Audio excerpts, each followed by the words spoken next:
Good morning, Mr. Ryan. Hey, good morning, Pepe. How you doing? I am doing excellent, excellent. Yeah, I appreciate this time together. It's kind of exciting and interesting. I was just listening to one of your podcasts on mental wellness and mental fitness, and that applies to physical health, mental health, and today we're going to start uh, the wellness on the financial health. Yeah, awesome. Okay, Yeah, what? I thought that concept of mental health versus mental fitness Yeah. was a little bit unique. I feel like so often people are focused on like the prevention and healing of disease, but they don't really focus on like uh going from like okay mental health to really excellent mental health. There's no like mental prophylactic, you know. Right. Yeah. So yeah, it's kind of interesting. Everyone's like, okay, you're depressed and now you're not depressed, but it's not like you're happy and now you're super happy, you know? And I think that applies to different facets of life, Ryan. And I was thinking, going back to when I was your age, I never had the financial education that you have had and have been applying now for several years. And so as a consequence, I was lagging behind for many years. I've got a friend and mentor that says, FQ, financial quotient, and EQ, emotional quotient, is as important, if not more important, than IQ as far as being successful in different facets of life. What do you think? Yeah, I mean, I definitely agree. I, it's interesting, right? I have heard some people, talk about multiple intelligences previously, like, physical intelligence, obviously like regular intelligence, emotional intelligence. I haven't seen a lot of evidence that there are different types of intelligences. It seems like a lot of it is just a lot of life results are driven by G, which is sort of the thing that IQ tests mention.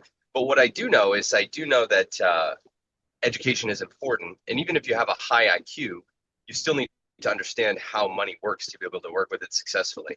You still need to understand how relationships work, how listening works if you want to have successful relationships. So I think on today's call we wanted to examine, a little bit more of the FQ or the financial quotient, right? And we wanted to talk about sort of what are some of the basics um, that one has to do to be able to manage money successfully. Um, and it's funny because I think that a lot of people don't realize that this is a skill that they need. Hmm. Like so many things in life you can delegate to other people, right? Like I don't have to do my own heart surgery. I just plan on delegating that to a professional. I don't I don't have to replace the engine in my car. I plan on delegating that to a professional. And there are some aspects of money management that you can't delegate to professionals. Like I think a lot of people will delegate their like portfolio management to a professional, right? They'll hire like a professional investment advisor. Although I have some problems with that myself. But the thing that you really cannot delegate is management of your personal finances. And really, I think that's where there's the most gain to be had, and also the most damage to be done, is in the management of your personal finances. So this is really like I would say one of the general life skills that everyone needs to develop, and I think it's kind of unfortunate how much people don't take responsibility for this or think this is something that they can delegate or something that they don't need to learn about. Yeah. This is like okay, everybody needs to know about this. So what do you think? Like how does someone start thinking about how to manage their personal finances? And you mentioned that you went through an arc of maybe not not knowing how to manage them well to now sort of knowing more how to manage them well. What were some of like the mistakes that you were making, and what were some of the things that you figured out in your journey? Right. Well, let me see.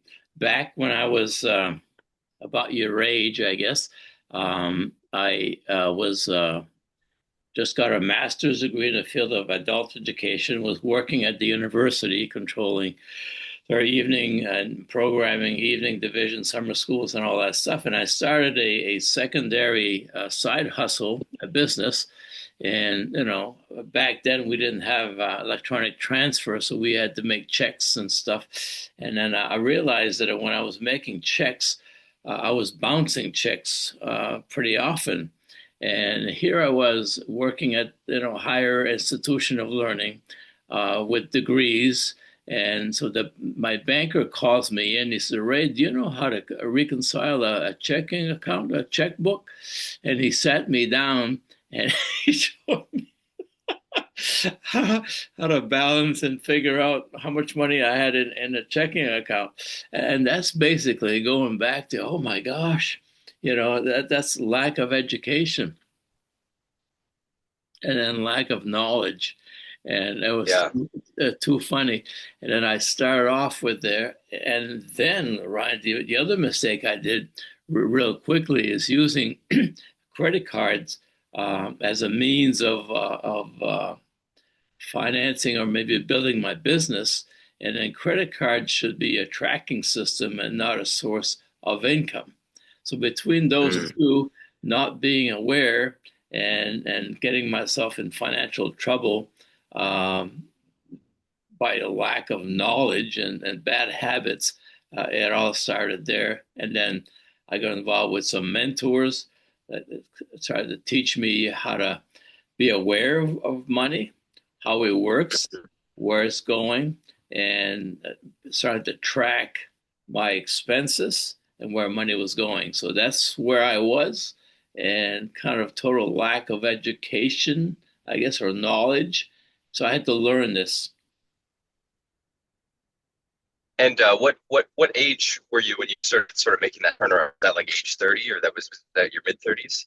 Yeah, I was, late 20s, early 30s, and it took me, Ryan, another probably Okay. 10 years. I knew it intellectually, but it took me maybe another 10 years to start to apply it and make the sacrifices in order to Yeah. develop the habits and the discipline to be able to become financially Yeah. fit, if you will. Yeah. Yeah. Yeah. That's well, I appreciate you sharing that. I mean, that's pretty vulnerable. I mean, obviously you probably haven't bounced a check in like 50 years, but it still is tough to say I did do that at some point, right? Exactly, Um, exactly. yeah, I mean, yeah, it's interesting. I think a common gripe that a lot of people have with the government education system is that financial management is not taught more directly. I mean, I remember having a teacher, maybe we took like like home economics or something, and we Right. did a little bit about like, you know, balancing a checkbook. Um, but aside from that, I didn't learn much. Did you ever learn anything like that when you were going to school? I did not, unfortunately, even from my dad. I mean, my dad was a businessman, he was a merchant, an entrepreneur, but he never taught me the financial principles. I mean, he was doing well, but never transferred those principles to me as some of my mentors later on. But you can make a lot of money, and people say, well, if I make more money, I'll be successful. If I make more money, I'll be able to pay my bills. And that's not necessarily true, Ryan, unless you change your habits. And I was like, for example, buying new cars, brand new cars. And the minute you drive those off the lot, they depreciate 20%, according to Warren Buffett. Every Yeah. 2 years, I'd buy a new car. So it's like, okay, Dexter Yeager says you don't finance things that depreciate. So that was a bad example, and I was using credit cards, and not paying the balance. And so, anyways, some of the basic habits that I was not doing that kind of affected my lifestyle, and if you will, it eventually created stress. I ended up, Ryan, by having 12 to $14,000 of credit card debt. Yeah. And this was back in what, 1970 or something like that? Late 1970s. So it was a fair So amount of that's money, that's a lot of dough back then. Yeah. Yeah. right? Nowadays it's like not much, but no, no. That'd still be a lot nowadays, but So, but basically, being aware. I remember, for example, sharing some books and some audios on money management and basic, how much do you make and where is it going, and tracking the money, and again setting up savings account, and before you can have a portfolio to delegate to somebody, you got to have money to invest, right? So, you know, I was a little ways from that, but eventually, with some good guidance and mentorship, I'm able to, for years now, track how much money we make, where it's going, savings, becoming debt free, and it's a nice way to live. And I yeah. see, in the next, talking about what you're doing for investments and different things. I'm excited about learning and for you to share that, because it's so much more advanced than I had. That as far as the knowledge and the application, it's I think excellent. Nice. I think that's a nice transition into, I'd love to talk about some of the specific basic habits that are good and really how people can develop them. And before we get into that, I just wanted to let people know we talked before this call about being interested in splitting this up into a multi-part series. So, we would love to talk about how to build a big investment portfolio, specifically how to manage debt. But in today's episode, we're just talking about the basics. So if you're interested in those sort of more broad, more advanced topics, we'll be coming back to talk about those on another episode. So what are the basics to good money management? I'll share my thoughts, and then I'd love to hear your thoughts. For me, I mean, number one, I like to defer to Dave Ramsey for the basics. I think he's just like a genius when it comes to the basics, and Dave Ramsey, I think, was really he's really gained a lot of popularity because of the lack of financial education that most people receive. And um, I think, financial education is tough because oftentimes you can, and you even said this yourself, you can know what the right thing to do is, but for some reason that behavior is so hard to implement. And I think that's because a lot of financial management is actually mental management. And it goes back to things like, can you defer gratification, Hmm. right? Can you uh, can you uh, accept that other people may not uh, have the best image of you, right?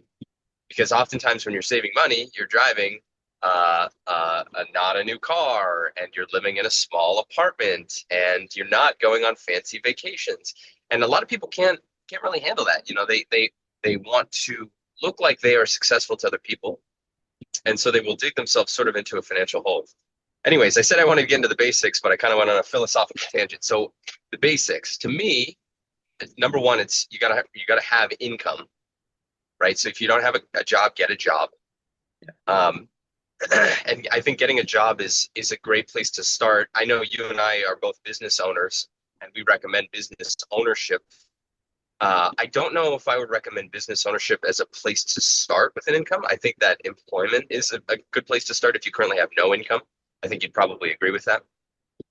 So number one is get an income, and number two, I would say, is develop an awareness of where your money's going.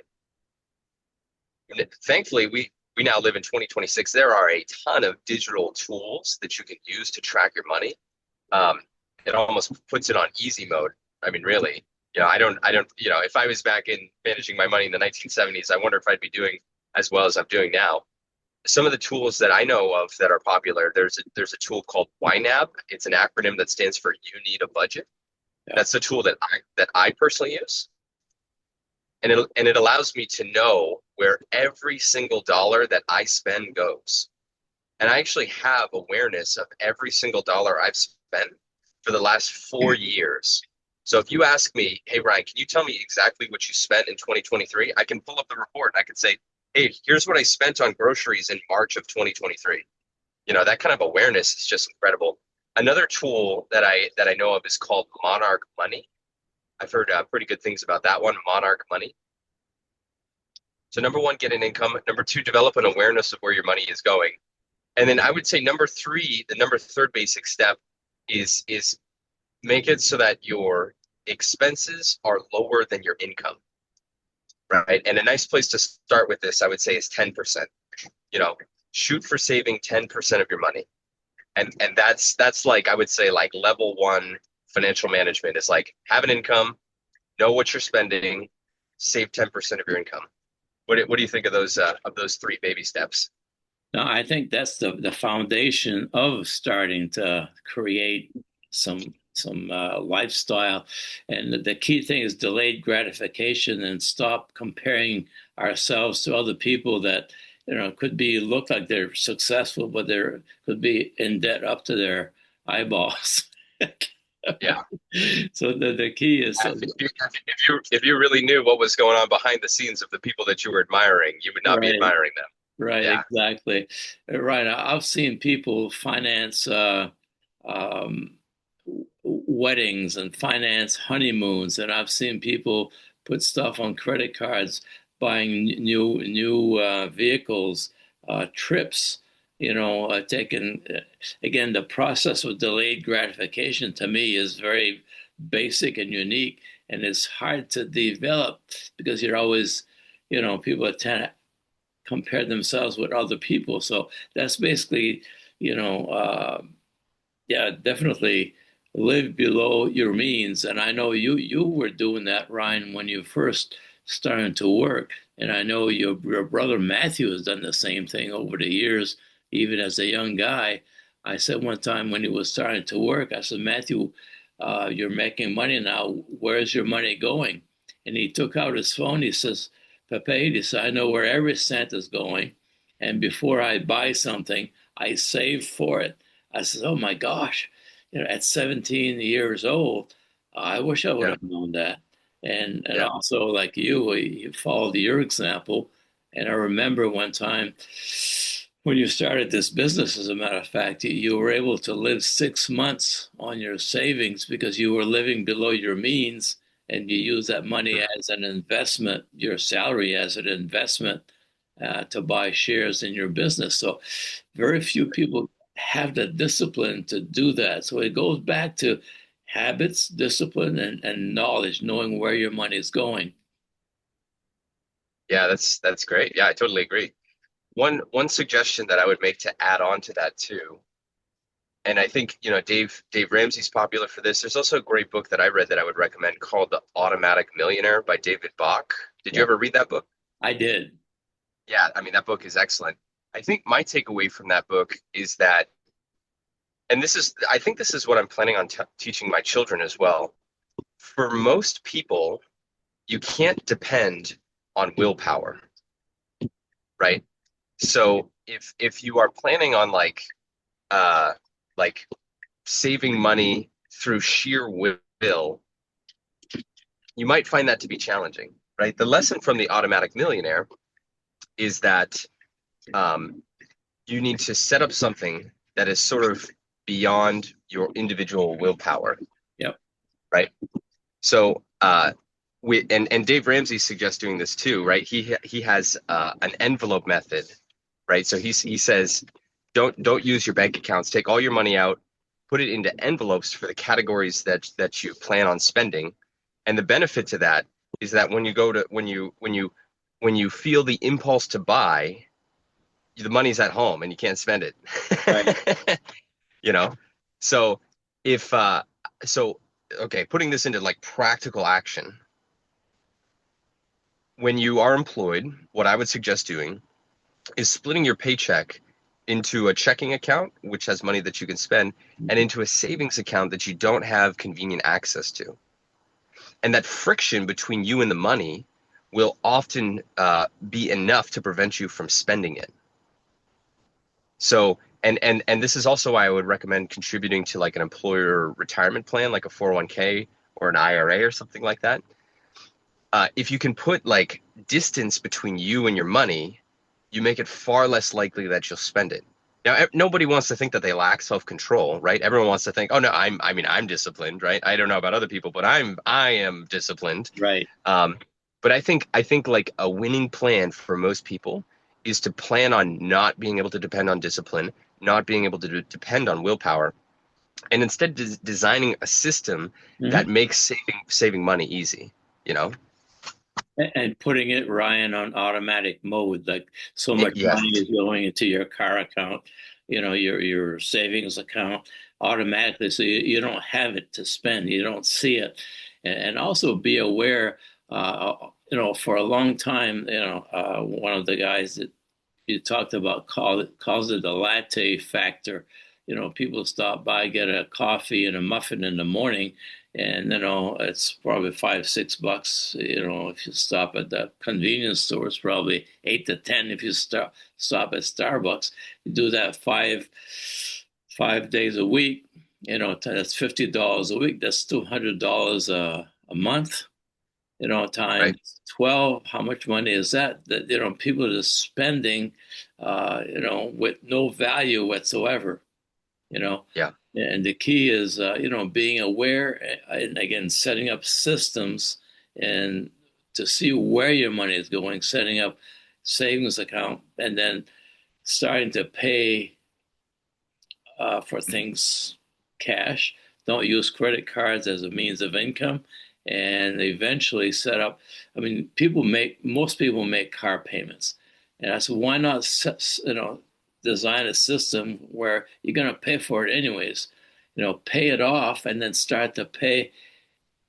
Put money in the bank, pay it up front instead of paying backwards. So Start this paying for the next one. you're right. You're making interest instead of Yeah. paying interest because a Yeah. car, Ryan, let's say a $40,000 car, which is not a huge car today, after 5 years is worth half of that, Right. 20,000. So if you finance it, it's no longer a 40,000. It's a $45,000 car that you finance, and then at the end of 5 years, it's worth half, 50% of its value. So start to be aware of where the money is going, where the value is. And I was one, Ryan, that used to live on payments. I can afford this payment. I can afford $100, $50, $150, and eventually all these little payments accumulate Yeah. and generate bad habits. So the key is awareness, set up systems like you mentioned, at least 10%. If you cannot do 10%, do something 5%, and eventually you want to increase it and set up automatic systems. And one thing I had to control is restaurant spending. Being aware, the latte factor, how much money are we spending in restaurants every week, every month, every year, Mhm. and being aware of that and tracking it. So again, the awareness and then changing, not necessarily uh, by willpower, but systems. And so we can talk about maybe debt reduction next time. We can talk about accumulating savings so you can start to invest. And I know you've done really well with that aspects in many facets of your investments, including the cryptocurrency, your real estate investments, other things. And some people will do stock market. So we can discuss different ways, and there's no one best way, but there's several ways, but it has to be done. Mm. Yeah. Yeah, great. Yeah, I'm looking forward to talking about that. I think when we talk about investments too, not to beat my own chest, but I was able to build a 1% net worth when I had a bottom 50% income. So, a lot of people think you can't build wealth unless you're making a lot of money, but I know firsthand that's not true. It's harder. It's a lot harder, but it is doable. So I would love to talk about some of the specific tactics and tools that I personally implemented to be able to do that. Um, so yeah, that'd be great. And then debt, yeah, I mean we could talk about a whole lot of stuff to do with debt, right? Good debt, bad debt, Yep. ghost debt. Yeah, exactly. Yeah. And just in closing, Ryan, look at where you're at. Look where I'm at age-wise. I would consider myself in the fall of my life, right? And you're still kind of in the Spring chicken, Pepe. Come on. right? But the key is, people Mm, planting. We come from an agriculture part of Maine originally, and yeah, people at this time of the year plant. They plant their crops and to harvest in the fall. So right. be aware of what kind of plants you're planting financially to be able to have a harvest in the fall when you have more time and you can enjoy. So we can talk about that. What are you planting? What seeds, financial seeds and habits that you're planting now so that when you get to my age, you have some flexibility and some time and money to be able to enjoy your life and your kids and grandkids and great grandkids. So I love that. I think that's a beautiful note to end on. excellent. All right, Ryan. Uh, I appreciate your time, and this is Ray Dumais with Ryan Weiss. Checking out. All right. Thanks, Pepe. Love you. Love you too.